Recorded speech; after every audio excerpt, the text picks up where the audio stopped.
빌드업이라고 하는 말 많이 들어보셨죠? 이 빌드업이라는 말은 문자 그대로 해석하면 건축물 같은 무언가를 이렇게 쌓아 올리는 것을 빌드업이라고 합니다. 주로 이 빌드업이라는 용어가 축구 경기에서 많이 사용하는데요. 골키퍼로부터 최전방 공격수가 골을 넣기까지의 공격 그 전개 과정을 빌드업이라고 부릅니다. 또한 운동을 통해서 몸을 만드는 과정이나 공부나 무엇을 배워가는 과정에도 적용되는 말입니다. 신앙적으로도 한 인간이 예수 그리스도를 믿고 구원받아 처음에는 은혜의 수준에서 살아가다가 세례를 통하여 자기를 부인하기로 결단하고 인생의 광야에서 훈련을 받아서 구원받기 전에 익숙했던 그런 세상적인 옛 습성을 내려놓고 진리의 말씀으로 훈련받아서 하나님의 사상과 가치와 기준과 원칙과 철학으로 무장되어서 하나님 나라를 위해서 살아가는 성도로 자라가는 것, 이것을 뭐라고 부른다고요? 영적 빌드업이라고 부릅니다. 자, 여러분의 영적 빌드업의 수준은 어디까지 왔습니까? 우리가 로마서의 큰 분수령을 우리가 오늘 드디어 맞이합니다. 로마서를 크게 두 파트로 나눠보면 전반부와 후반부로 나눌 수 있는데요. 전반부는 1장에서부터 11장까지입니다. 그래서 예수 그리스도를 믿음으로 구원받은 이신층의에 대한 신학적인 논증이 전반부고요. 그리고 후반부 12장에서 16장까지는 구원받은 성도로서 어떻게 교회를 섬기면서 그리스도의 몸인 교회가 이 구원의 사역, 구속 사역을 어떻게 감당할 것인지, 그러니까 세상을 어떻게 섬겨나갈 것인지, 섬김의 삶을 어떻게 살 것인지에 대한 말씀입니다. 좀 더 구체적으로 로마서를 구속사로 정리해보면 이렇습니다. 1장에서 4장은 은혜입니다. 기본적으로 이 로마서의 구조가 출애굽기하고 구조하고 거의 흡사합니다. 복음이신 예수 그리스도의 은혜를 통하지 않고는 도저히 구원받을 수 없는 인간의 실상에 대해서 말씀하시고요. 그리고 5장은 구원입니다. 예수 그리스도를 모셔드림으로 하나님의 영광과 생명 안에서 왕노릇하는 구원받은 성도의 삶의 목표와 특권에 대한 말씀입니다. 그리고 6장 1절에서 5절까지는 세례인데요. 세례를 통해서 구원받은 성도는 그리스도와 동일시 되었다라고 말씀을 합니다. 그리고 6장 6절에서 8장까지는 성화의 삶의 부분입니다. 그러니까 자 보세요. 은혜 받고 구원받고 세례 받았지요. 이제 그 다음에 어디로 가야 돼요? 성화의 삶으로 가야 된다라는 거예요. 성화의 삶이라고 하는 것은 은혜로 찾아오신 예수 그리스도, 그분을 믿어서 그 삼위 하나님, 세례 받은 후에 삼위 하나님의 인격, 삼위 하나님의 그 인격 안에서 날마다 성장해 가야 한다라고 말씀합니다. 그러면 삼위 하나님의 인격이라고 하는 것이 무엇입니까? 삼위 하나님의 인격은 먼저 6장 6절에서 23절을 통해서 성자 예수 그리스도의 인격인데요. 즉 십자가의 피의 능력을 알라. 그리고 죄에 대하여 단번에 죽고 의에 대하여 산 자로 여겨라. 그리고 너희의 몸을 불의의 병기로 드리지 말고 뭘로 드리래요? 의의 병기로 드려라. 알라, 여겨라, 드려라. 이 세 단어를 통해서 구원과 세례를 받은 성도는 예수 그리스도의 은혜를 흘려보내는 성화의 삶, 이걸 뭐라고 부른다고요? 성자의 인격으로 살아가라라고 말씀하십니다. 이것이 첫 번째 인격이고요. 두 번째 7장은 성부 하나님의 인격입니다. 성부 하나님의 인격은 자신의 연약함과 불법한 세상과 하나님의 선하신 율법 앞에서 어찌할 수 없는 죄인임을 직면하라라는 거예요. 우리가 세상과 그리고 자신과 그리고 하나님의 율법 앞에서 나는 안 되는 존재구나. 나는 살 수 없는 존재구나. 나는 부족한 존재이구나. 나는 연약한 존재. 그러니까 자신의 존재의 실존을 깨달아야 한다라는 거예요. 좌절해야 돼요. 이 좌절한 인간이 이제 그래서 그렇죠. 일반 계신 양심으로도 살 수 없고 특별 계신 하나님의 말씀으로도 율법으로도 살 수 없고 구원받을 수 없는 존재이지만 독생자 예수 그리스도를 통하여 구원하여 주신 성부 하나님의 사랑, 이 사랑으로만 살 수 있다라는 사실을 깨닫는 것. 그래서 그 사랑을 가지고 삶 속에 나가 살아가는 성화의 삶, 이걸 뭐라고 불러요? 성부 하나님의 인격이라고 부릅니다. 사랑이죠. 그러니까 성자 예수 그리스도의 인격은 은혜고 성부 하나님의 인격은 사랑입니다. 그리고 8장은 성령 하나님의 인격입니다. 구원받은 성도로서 마귀를 따라 살던 옛 육성을 버리고 오직 성령님과 교통하듯이 삶의 자리에서 이웃들의 사연을 읽어주면서 소통하는 삶. 이것이 성령의 인격입니다. 누가 어떤 말을 하거나 어떤 행동을 하거나 어떤 일을 할 때 이해가 안 되잖아요. 어떻게 해야 돼요? 그의 기질이 다르고 자라온 삶의 환경이 다르고 그의 삶 속에 사연이 있겠지 하고 사연을 한 번쯤 읽어주는 거예요. 그 사람 왜 그래라고 비난하는 것이 아니다라는 거죠. 이것이 성령 하나님의 인격입니다.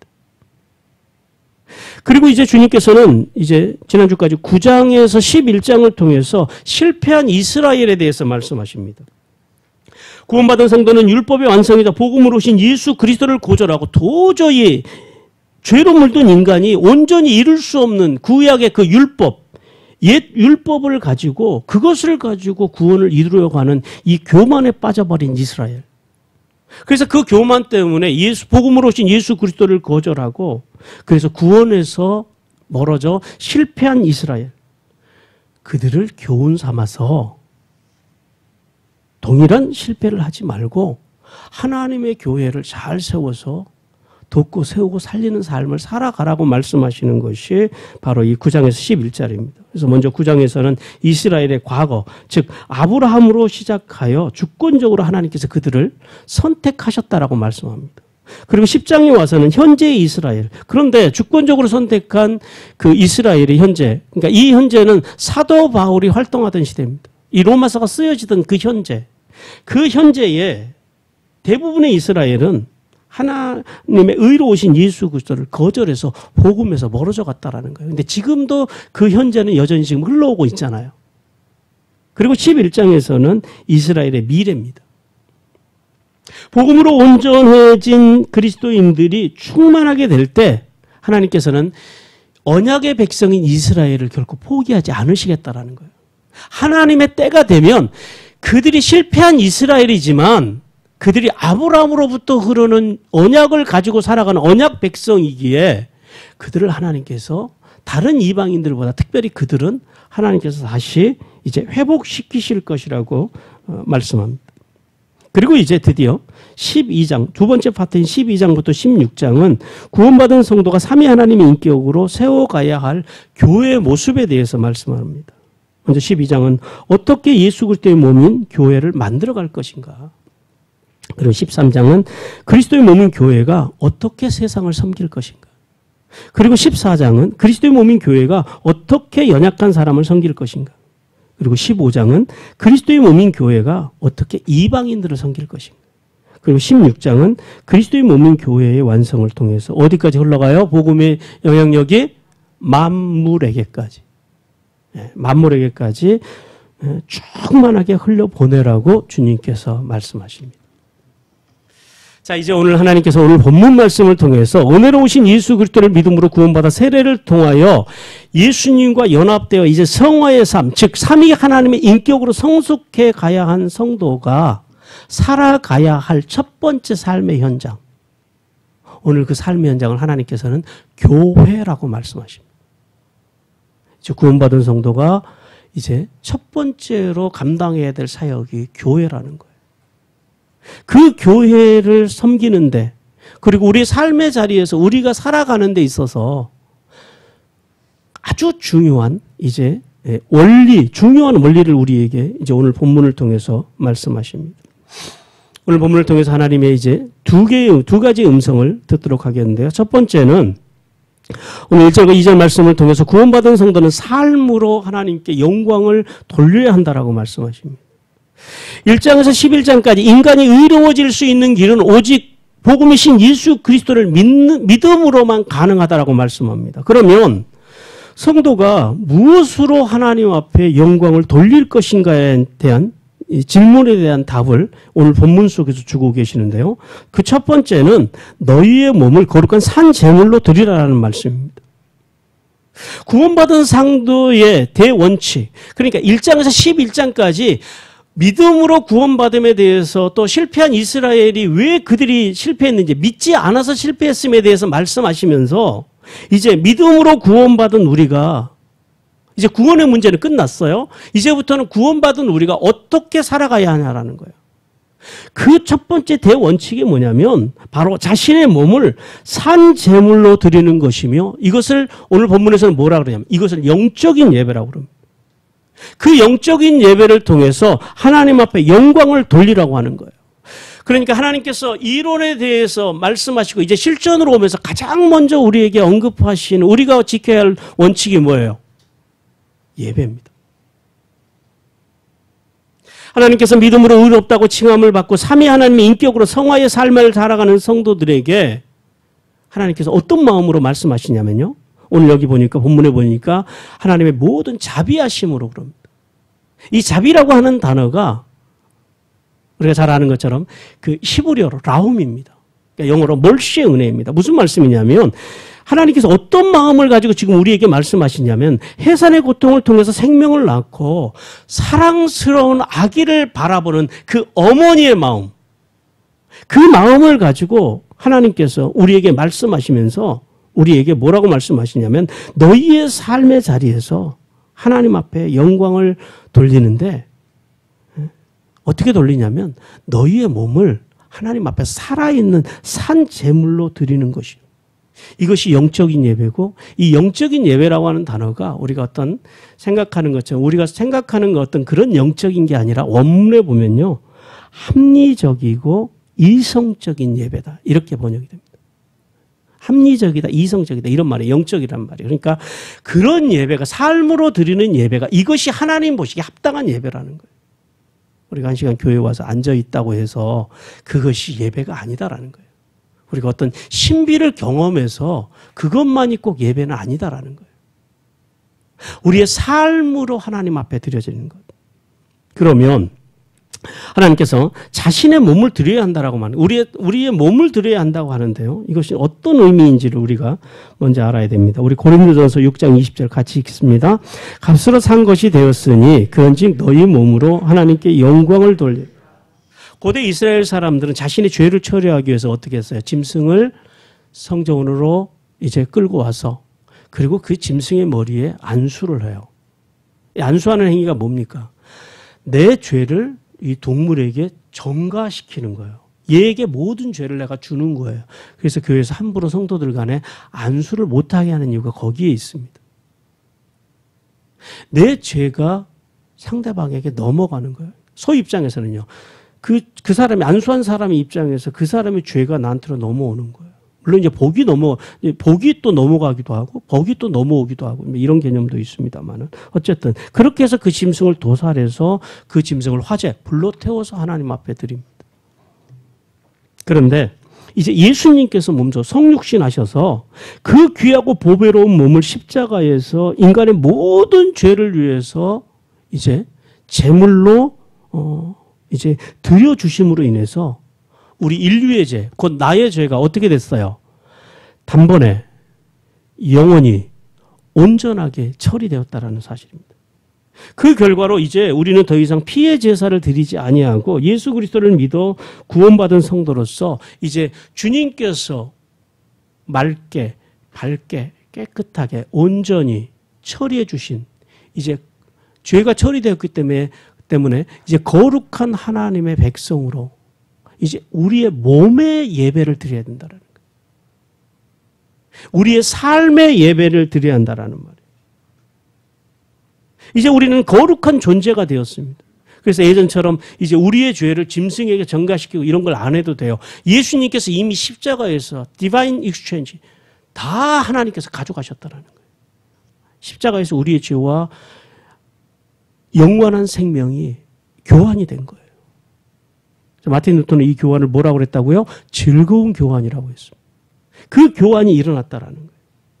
그래서 우리는 더 이상 이제 죄의 종이 아니라 하나님의 자녀가 되었고 하나님의 대행자가 되었음을 믿으라고 말씀하십니다. 이제 그 삶을 가지고 하나님 앞에 영광을 돌리라고 하는 말씀. 이것이 몸을 드린다고 하는 그런 의미입니다. 그러므로 하나님께서는 구원받은 성도가 더 이상 짐승을 토살해서 드리는 죽은 예배가 아니라 우리는 이제 예수 그리스도와 동일시된 거예요. 예수 그리스도와 동일시된 우리의 몸과 영혼을 가지고 우리의 삶의 자리에서 하나님 앞에 영광을 돌리는 삶을 살아야 한다라고 말씀하십니다. 그리고 계속해서 하나님께서는 이제 두 번째로 이 세대를 본받지 말라라고 말씀하십니다. 이것이 두 번째 대전제입니다. 그러니까 영적인 예배, 즉 합리적인 삶의 예배를 통해서 하나님 앞에 영광을 돌리는 성도는 두 번째로 세상의 만몬의 가치에 마음을 이끌리지 않고 마음과 생각이 계속해서 한번 변화받고 마는 것이 아니라 매일매일 변화를 받아야 한다라고 말씀합니다. 구원받은 성도로서 하나님의 마음과 생각을 닮아가는 성도는 분별력의 능력, 즉 불로서 순수성을 시험하듯이 우리가 만나는 모든 인생의 크고 작은 사건과 사람들을 무조건 믿고 따라가면 안 된다라는 거예요. 그것을 하나님의 말씀으로 철저히 검증하고 하나님의 뜻을 알아가는 것이 중요합니다. 우리 에베소서 5장 9절 10절 같이 읽습니다. 빛의 열매는 모든 착함과 의로움과 진실함에 있느니라. 주를 기쁘시게 할 것이 무엇인가 시험하여 보라. 우리 디모데후서 2장 15절도 같이 읽습니다. 너는 진리의 말씀을 옳게 분별하며 부끄러울 것이 없는 일꾼으로 인정된 자로 자신을 하나님 앞에 드리기를 힘쓰라. 오늘 성경에서 뭐라 그래요? 시험하여 보라. 또 분별하라 이렇게 말씀합니다. 이 분별하다라고 하는 말은 무슨 말이에요? 조사하다라는 거예요. 시험해서 알아내라라는 거예요. 여러분 목사의 말이라고 해서 무조건 믿으면 안 돼요. 나보다 좀 더 영향력이 있는 사람이라 그래서 무조건 믿는 것이 아니라 하나님의 사람들은 이것이 베레아 사람들처럼 이것이 하나님의 말씀인가 하고 하나님의 말씀에서 벗어나지 않는가를 이제 조사하고 시험해서 알아내는 수준까지 가야 한다라는 거예요. 왜 우리가 하나님의 말씀을 공부합니까? 그 수준까지 가기 위해서 공부하는 거예요. 모르면은요. 잘못하면 앞에서 가는 사람이 잘 가주면 좋겠지만 못 가면 어떻게 돼요? 같이 망하는 거예요. 같이 죽는 거예요. 그러면 나중에 성도들은 뭐라 그러실 거예요? 하나님 앞에 가서 하나님 저는 몰랐는데요. 그러면 하나님이요. 모르는 것도 죄다 그러세요. 그래서 하나님께서 호세아 선지자를 통해서 우리에게 말씀하시잖아요. 여호와를 알자. 어떻게 알아야 돼요? 힘써 여호와를 알아야 된다. 그래서 구원받은 성도가 삶의 자리에서 분별해야 할 세 가지 원칙에 대해서 주님께서 오늘 그 본문에서 말씀하시는데요. 첫째는 하나님의 선하심입니다. 이 선하심이라고 하는 것은 하나님의 근원적인 성품과 행위를 말씀하는데요. 우리 시편 25편 8절 말씀 같이 읽습니다. 시작. 여호와는 선하시고 정직하시니 그러므로 그의 도로 죄인들을 교훈하시리로다. 무슨 말이에요? 구원받은 성도는 이제 성화의 삶을 살아가는 성도는 무슨 일을 만나든지 어떤 사람을 만나든지 그 속에 하나님의 선함이 있는지를 조사하고 시험해서 분별해 내어야 한다라는 거예요. 하나님의 선함이 뭐예요? 하나님의 선함은 생명이 있습니다. 좀 더 구체적으로 말하면 뭐예요? 돕고 세우고 살리는 것. 그것이 하나님의, 그것이 하나님 보시기 좋은 거예요. 두 번째는 하나님의 기뻐하심입니다. 하나님의 기뻐하심은 하나님이 받아들일 만을 해야 된다라는 거예요. 하나님께 만족이 되어야 한다라는 거예요. 사람의 만족이 아니고. 그래서 우리가 이렇게 섬기고 우리가 누군가를 도울 때 항상 하나님이 기준이 되어야 합니다. 내 취향이 기준이 되면 안 돼요. 우리 시편 18편 19절입니다. 시작. 나를 넓은 곳으로 인도하시고 나를 기뻐하심으로 나를 구원하셨도다. 하나님의 기쁨이 되어야 한다는 겁니다. 하나님의. 그래서 구원받은 성도는 하나님의 인격, 즉 마음과 생각과 언어와 행동뿐만 아니라 만나는 모든 사람과 모든 일 속에 하나님의 기쁨이 있는지를 철저하게 조사하고 알아봐야 된다는 거예요. 그것이 두 번째 원칙입니다. 세 번째 원칙은요. 하나님의 온전하심입니다. 이 하나님의 온전함이라고 하는 것은 완벽함, 성숙해야 된다는 거예요. 야고보서 1장 4절입니다. 인내를 온전히 이루라. 이는 너희로 온전하고 구비하여 조금도 부족함이 없게 하려 함이라. 하나님, 그러니까 온전하신 하나님이라고 하는 이 말씀은 하나님은 모든 것들로부터 완전하실 뿐만 아니라 하나님은 자유로우시고 하나님은 무한하시다라는 거예요. 이런 의미입니다. 그러므로 구원받은 성도는 삶의 자리에서 세상의 왕인 마귀가 주는 맘몬, 즉 돈과 명예와 권력 이런 것들로부터 자유로워져야 된다는 거예요. 여러분 구원이라고 하는 단어의 원래 의미가 뭐라고 그랬습니까? 야샤우인데요. 이 야샤우라고 하는 동사에서 예수, 여호수아, 예수와 이런 단어들, 이제 구원이라고 하는 다 같은 단어들인데 이런 이제 이름들, 명사들이 또 파생되기도 합니다만은 이 야샤우의 원래 의미가 뭐라고 그랬어요? 열리다, 넓다라는 의미입니다. 우리가 구원을 받았다고 하는 것은 단순히 이 세상에서 천국을 가는 것을 의미해요. 이것도 의미해요. 이것도 맞아요. 그런데 이 세상을 살아가는 동안에 보다 본질적으로 구원이라고 하는 것은 이런 것들로부터 우리가 자유로워지는 거예요. 예수 믿는 사람들이 돈에 매이고 명예에 매이고 권력에 매여서 하는 것이 아니라 우리는 오직 어디에 매여야 돼요? 주님의 사랑에 매여 살아야 돼요. 오늘 그 사랑이 내 안에, 내 자녀들의 마음 안에, 삶 안에, 우리 가정 안에 있는지 이것을 가지고 우리가 하나님 앞에서 애통해야 되는데 우리는 별로 그런 데 대한 애통함은 많지가 않아요. 어디에 대해 애통해요? 내 자식이 잘 안 되고 뭔가 안 풀리고 가난해지고 세상이 주는, 물론 그것을 다 세상이 준다라고는 할 수 없죠. 그러니까 그 마음 자체가 세속적인 마음이라는 거예요. 그 마음이 물질이 세상적인 게 아니라 권력이 세상적인 것이 아니라 명예가 세상적인 것이 아니라 필요하죠. 그리스도 안에서도. 그러나 그것만 사모하는 마음이 그게 세상적이라는 거예요. 그런 것들로부터 우리가 자유롭지 못하다는 거예요. 그러니까 그런 것들이 내 삶에 있는지, 그리고 어떤 일을 하는데 그런 자유함이 이 공동체 안에 여기에 있는지 이것을 볼 줄 알아야 된다는 거예요. 하나님의 선하심, 하나님의 기뻐하심, 하나님의 완전하심. 이것이 이 세대를 분별해내는 세가의 기준이라고 주님께서 우리에게 말씀하십니다. 성도 여러분. 복음으로 오신 예수 그리스도를 믿음으로 구원받아 이 땅에서 그리스도인으로 다시 창조된 성도들은 옛 사람들의 습관과 성품과 행동, 즉 육신의 일을 버리라고 주님께서 말씀하십니다. 하나님께서는 예수 그리스도의 십자가의 은혜를 받아 신인류인 그리스도인으로 새롭게 재창조되었음에도 불구하고 여전히 육신의 죄악된 일, 즉 돈과 명예와 이런 권력, 이런 것들을 따라 살아가는 우리를 바라보시면서 하나님은 안타까워하십니다.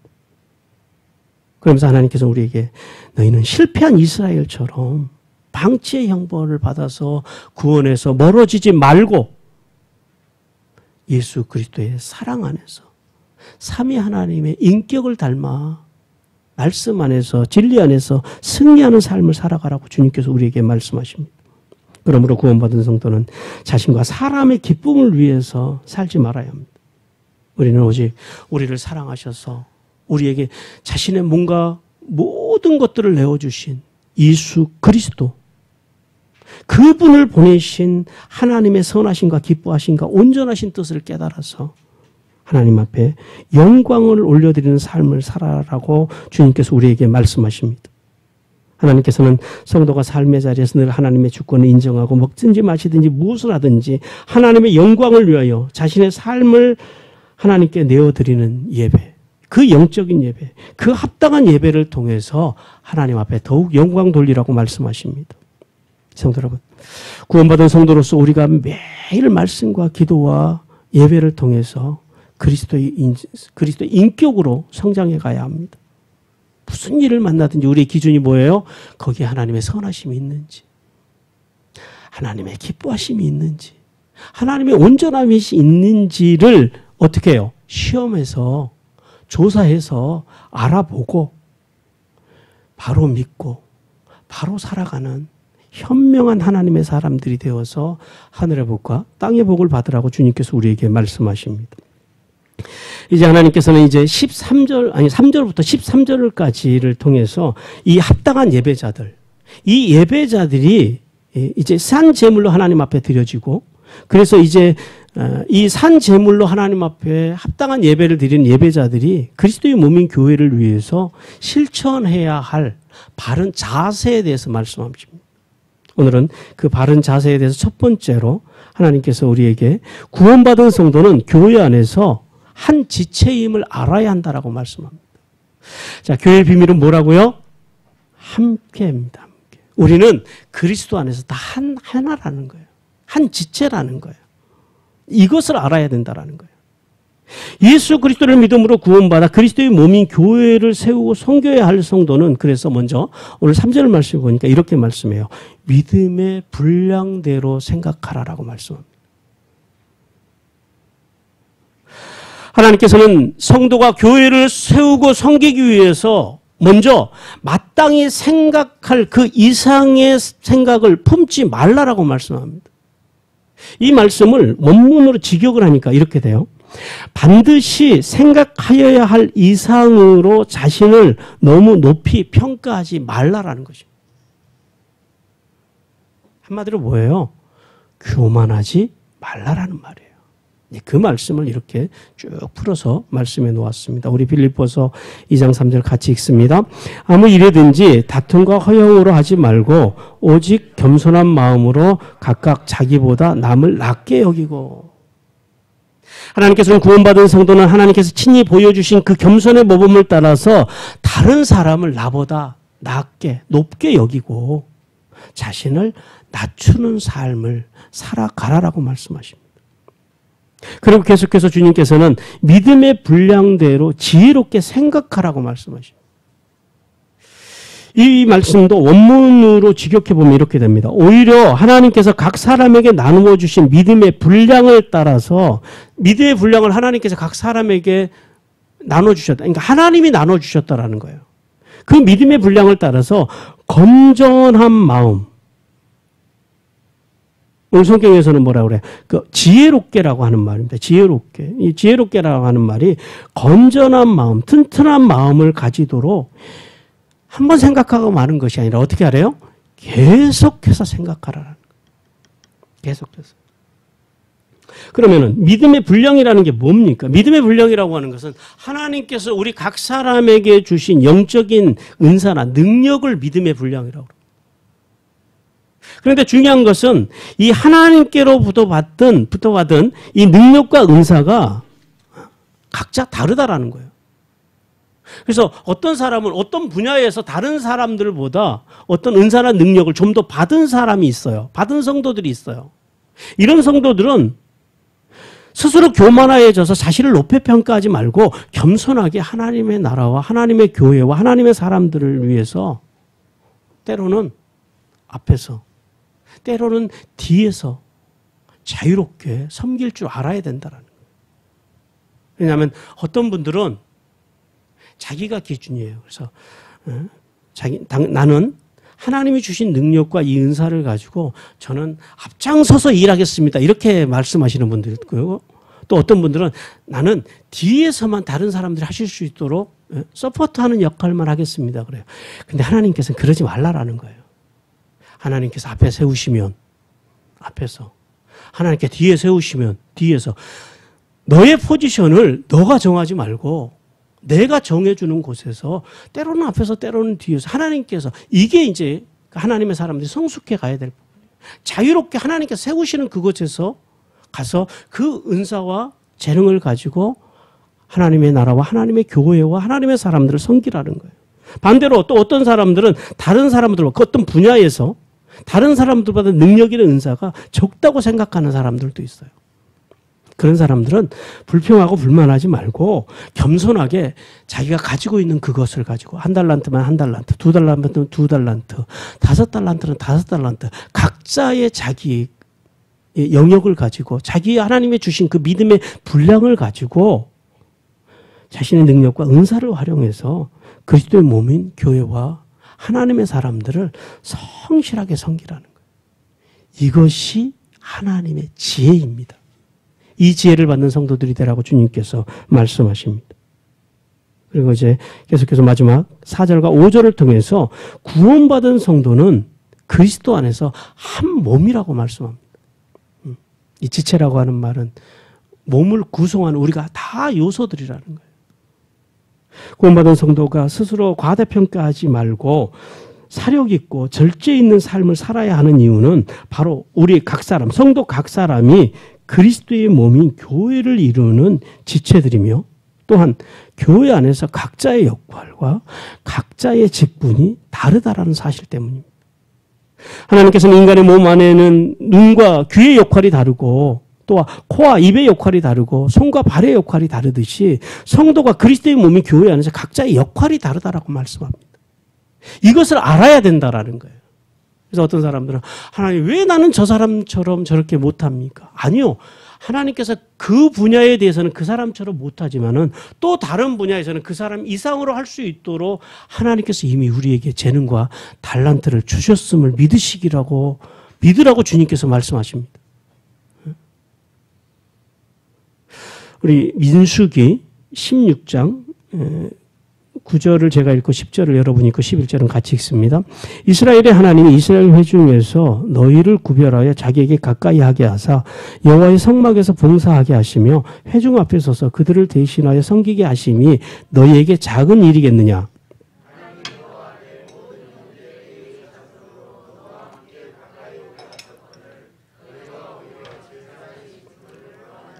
같이 읽습니다.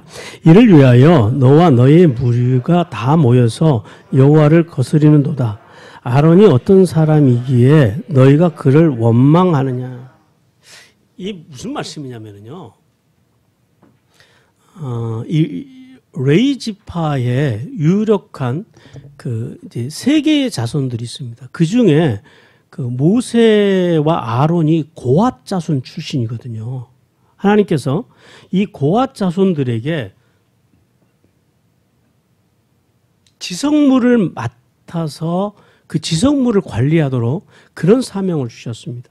이 지성물이라는 게 뭐냐면 언약궤, 분향단, 그다음에 떡상, 진설병상, 그다음에 금등대, 뭐 물두명, 번제단. 그러니까 우리가 그 출애굽기 그 성소를 배울 때 그 주요한 그 지성물들을 이 고핫 자손에게 관리하도록 부르셨어요. 그런데 이 고핫 자손 중에서 특별히 이 아론의 집안은 대제사장의 직분을 감당하도록 이 아론의 집안을 세우셨어요. 그러니까 나머지 아론의 그 가정을 제외한 나머지 고핫 자손들은 이 성물을 섬기는 거예요. 그런데 그 고핫 자손 중에 고라라고 하는 사람이 있었습니다. 이 사람이 보니까 기분 나쁘잖아요. 아니 같은 고핫 자손인데 야 아론 니네 집안은 대제사장하고 우리는 맨날 저거 성물 메고 다니라고 그러고 그게 말이 되냐 하면서 반역을 일으킨 거예요. 그래서 고라 자손과 온 사람들과 그 다음에 250명의 족장과 많은 사람들이 이제 그래서 우리는 총칭해서 고라당이라고 합니다. 고라가 당을 지어가지고 모세와 아론에게 반기를 든 사건입니다. 그때 하나님께서 하시는 말씀이 이거예요. 이스라엘의 하나님이 이스라엘 회중에서 너희를 구별하여 자기에게 가까이 하게 하사 여호와의 성막에서 봉사하게 하시며 회중 앞에 서서 그들을 대신하여 섬기게 하심이 작은 일이 있겠느냐. 일이 작은 일이냐라는 거예요. 무슨 말이에요?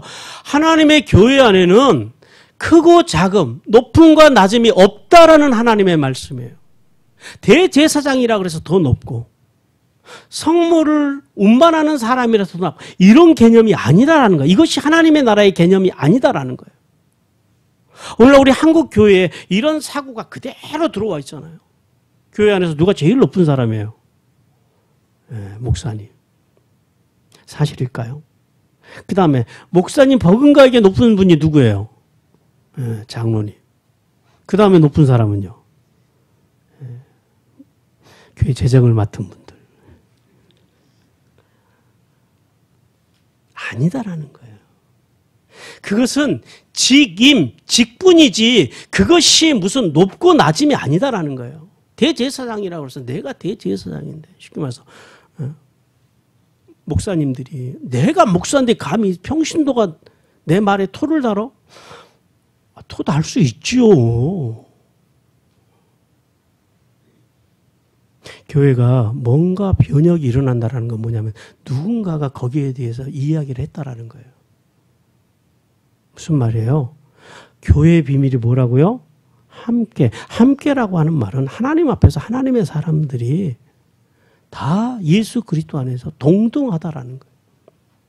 그래서 교회 안에서는 누구나 말할 수 있어야 하고 누구의 의견도 무시돼서는 안 됩니다. 그러나 꼭 내 의견만 관철돼야 되는 것도 아니에요. 서로의 다양한 의견들이 나눠지고 그 아래서 합의점을 찾고 그래서 그것이 기준이 뭐라고요? 이것이 하나님 보시기 선하신지 하나님이 기뻐하시는지 하나님 앞에서 온전하고 합당한 것인지 그 기준을 가지고 교회는 함께 나가는 게 교회라는 거예요. 그런데 이 고라 자손들은 거기에 대해서 오해를 한 거예요. 야, 너희들은 높고 우리만 낮냐? 하고 대든 거예요. 그래서 하나님께서 여기서 나온 사건이 뭐예요? 하나님께서 12지파의 모든 지팡이를 가져오라고 하십니다.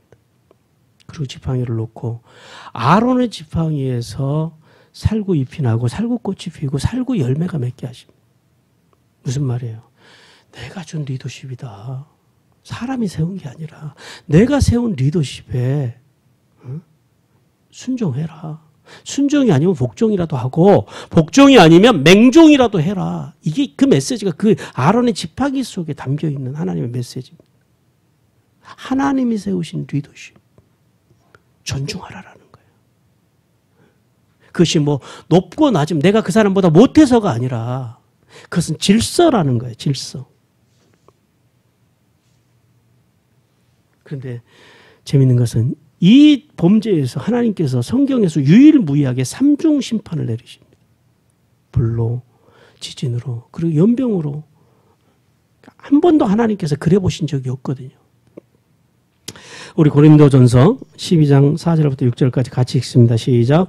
은사는 여러 가지나 성령은 같고 직분은 여러 가지나 주는 같으며 또 사역은 여러 가지나 모든 것을 모든 사람 가운데서 이루는 하나님은 같으니 우리는 다 같은 하나님 안에서 각자 대신에 다양한 직분과 다양한 성품과 다양한 삶의 패턴을 가지고 살아갈 뿐이라는 거죠. 그래서 건강한 교회는 건강한 사회는 이런 다양함이 인정이 돼야 돼요. 그래서 제가 여러분들한테 늘 그러잖아요. 우리 민족은 어쩔 수 없이 6.25라고 하는 아픔을 겪었기 때문에 이제 진영 논리가 다른 나라보다 더 강한 나라이긴 합니다. 그것은 우리 민족의 아픔입니다. 그러나 이제 성숙한 그리스도인들은 더 이상 세상의 진영 논리에 빠지면 안 됩니다. 보수니 진보니 기성세대니 새로운 세대니 지역간 이런 논리에 빠지면 안 된다라는 거예요. 우리는 뭘로 어떤 기준으로 살아가야 돼요? 하나님의 말씀의 기준, 생명의 기준, 돕고 세우고 살리는 기준. 거기에 하나님의 선하심, 기뻐하심, 온주하심이 있는지 그 기준으로 살아가는 우리 한마음교회 성도들이 되라고 주님께서 말씀하십니다. 여러분, 우리는 이 고란 자손들처럼 그렇기 때문에 이기적이고 계산적인 생각을 버려야 합니다. 우리 각자는 독립된 존재이긴 하지만 동시에 교회라고 하는 이 거룩한 공동체 안에서 일원이라는 사람, 하나라는 사실을 우리는 기억해야 합니다. 그러므로 성도는 교회 안에서 더 큰 사람, 더 적은 사람이 없다라는 사실을 알아야 합니다. 또 한 가지 우리가 기억해야 할 것은 그렇기 때문에 교회에서는 성도는요, 교회를 떠나서 살 수가 없어요. 왜냐하면 하나님께서 예수 그리스도는 이 땅에 모시고 예수님께서 이 땅에 성육신하시고 그리고 십자가에서 죽어주시고 그리고 부활하시고 승천하셔서 성령을 보내셔서 그리고 이 땅에 세우신 게 뭐예요? 교회예요. 왜 하나님께서 그렇게 교회를 세우실까요? 교회는 구속사의 마지막 희망입니다. 그래서 하나님의 교회는 건강해야 되고 하나님의 교회는 따뜻해야 돼요. 하나님의 교회는 그래서 진리의 말씀으로 넘쳐나야 해요. 하나님의 교회가 예수 그리스도 재림의 날까지 마귀가 원수의 발등상이 되게 하는 이 구속사의 사명을 하나님의 교회가 감당해야 된다라는 거예요. 그래서 우리가 자꾸 뭉쳐야 됩니다. 우리가 요즘 코로나 때문에 이제 자주 모이지는 못합니다만은 어쨌든 모여야 됩니다. 히브리서 10장 13절입니다. 그 후에 자기 원수들을 자기 발등상이 되게 하실 때까지 기다리시나니. 우리가 여기서 이제 한 가지 좀 알고 가야 될 게 있는데요. 그러니까 재림의 날 마귀가 예수님의 발등상이 되어야 한다라는 이 의미를 알아야 됩니다. 이것이 이제 우리 교회의 그 사명이거든요. 이게 무슨 의미냐면 이미 예수 그리스도의 십자가의 공로로 십자가에서 예수님께서 달려 죽어 주심으로 마귀는요 모든 힘을 다 잃어버렸어요. 근데 여전히 마귀가 오늘도 마치 자기가 힘이 있는 것처럼 인간들을 속이고 있다라는 거예요. 세상 사람들을 속이고 있어요. 뭘로 속여요? 만몬으로 속여요. 돈과 명예와 권력으로 속여요. 그런 이들에게 하나님의 사람들이 진리의 말씀으로 충만해져서 그 말씀을 어디에다 담아야 돼요? 그동안에는 그냥 가서 하나님의 옳은 말씀만 전했잖아요. 이제는 그 말씀을 어디에 담아야 돼요? 우리의 인격, 삼위 하나님의 인격 안에 담아야 돼요. 그러니까 우리가 그동안에는 그리스도인으로 살기로 해서 애썼다면 이제는 인 그리스도, 좋은 사람, 그리고 좋은 그리스도인으로 살아야 된다는 거예요. 무슨 말이에요? 인간이 된 그리스도인이 되어야 된다는 거예요. 그 하나님의 진리의 말씀 우리의 인격 속에 담아서 그것을 가지고 사람들에게 전하는 거예요. 가서 사람들을 돕고 세우고 살려서 그들을 그 마귀의 영향력, 그것으로부터 벗어나게 하는 것. 이것이 마귀가 예수 그리스도의 발등상이 되게 하는 거예요. 그래서 이 과정을 우리는 뭐라 그래요? 영적인 전쟁이라고. 그런데 재미있는 것은 이 전쟁은 우리가 싸우는 전쟁이 아니에요. 싸울 필요가 없어요. 이미 주님께서 십자가에서 다 싸워 놓으셨어요. 십자가에서 이제 이뤄 놓으신 이 주님의 승리를 몸인 교회가, 교회를 중심으로 우리가 진리의 말씀으로 그리스도의 인격으로 똘똘 뭉쳐가지고 삶의 자리에 나가서 겨우 이기는 그런, 그걸 뭐라 그래? 신승이라고 그러잖아요. 신승했다고 그러잖아요. 겨우 이겼다고. 근데 그런 승이 아니라 완승, 백전, 백승의 승리를 거두는 것. 그것이 교회의 사명이고 교회가 누리는 복이라는 사실을 깨달으라고 주님께서 말씀하십니다. 성도 여러분, 이제 그러한 구원받은 성도들, 우리가 지난 11장에서 그러지요. 주님께서 구원받은 성도들, 구원의 복음에 합당한 풍성한 믿음을 가진 성도들, 이런 사람들을 뭐라 그런다고요? 남은 자. 이 남은 자들이, 십자가의 언약으로 충만한 남은 자들이 주님이 보시기에, 주님의 기준에 가득 찰 때 주님께서 교만하여 이제 떨어져 나간 이스라엘을 회복시키셔서 이제 마지막 이 세상에 이제 종말을 이루시겠다고 말씀하십니다. 성도 여러분, 하나님께서는 그리스도의 몸인 교회의 지체인 우리가 각자 기질이 다르고 자라온 환경이 다르며 하나님으로부터 받은 직분과 은사가 다르다라는 사실을 깨닫기를 원하십니다. 우리는요 절대 같지 않아요. 다 달라요. 그래서 이 다름을 알고 우리가 서로 겸손하게 선한 하나님의 교회 청지기로, 그러니까 뭔가 보이면 왜 저걸 안 하지라고 하는 것이 아니라 하나님께서 내게 하라고 보여주시는 거구나 하고 우리가 각자가 자신의 자리에서 감당해 가는 것. 하나님의 교회와 사람들을 섬겨가는 것. 연약한 성도가 보이면 가서 내가 하나님께서 나에게 섬기라고 보여주시는구나 하고 가서 섬기면서 살아가라고 주님께서 말씀하십니다. 교회에는 다양한 직분과 은사가 있음을 알고 누구도 나는 쓸모없는 사람이야. 또 어떤 사람들을 바라보면서 저 사람은 쓸모가 좀 적어라고 그런 말과 그런 생각조차도 버리라라는 거예요. 서로를 귀히 여기는 공동체. 서로의 다름을 인정하면서 서로의 생각들을 존중해 주는 공동체. 이것이 하나님의 교회여야 합니다. 우리 한마음교회가 그런 교회, 그런 공동체가 되라고 주님께서 말씀하십니다. 하나님께서는 구원받은 성도들이 교회 안에서 각자 개성과 달란트를 최대한 인정을 하고 교회 비밀은 함께를 깨닫고 서로 인격 동지해 주는 거예요. 인격 동지.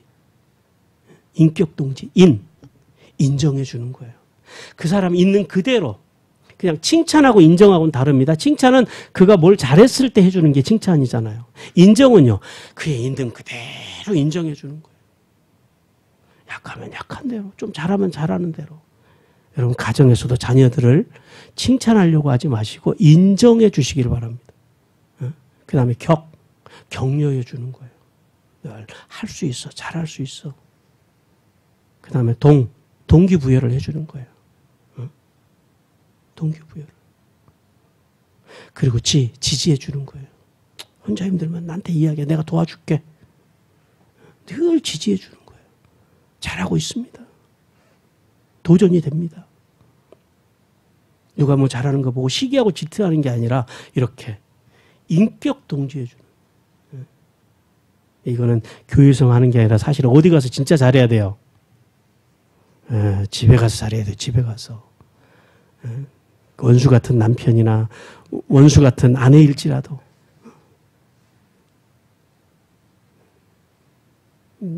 이 표현이 너무 격한데요. 누가 그러더라고요. 옛날에 그러잖아요. 미운 뭐 몇 살 그러다가 나중에는 패 죽이고 싶은 몇 살 뭐 이런 이야기도 하잖아요. 그런 자녀일지라도 다 생명이잖아요. 인정해주고 격려해주고 동기부여해주고 지지해주는 그러한 삶을 통하여 그 한 사람 한 사람이 고귀한 존재라는 사실을 그렇게 존중해주는 삶, 그런 삶을 통하여 하늘에 있으리며 땅에 기름진 복을 받는 귀한 하나님의 사람들이 되라고 주님께서 말씀하십니다. 우리 같이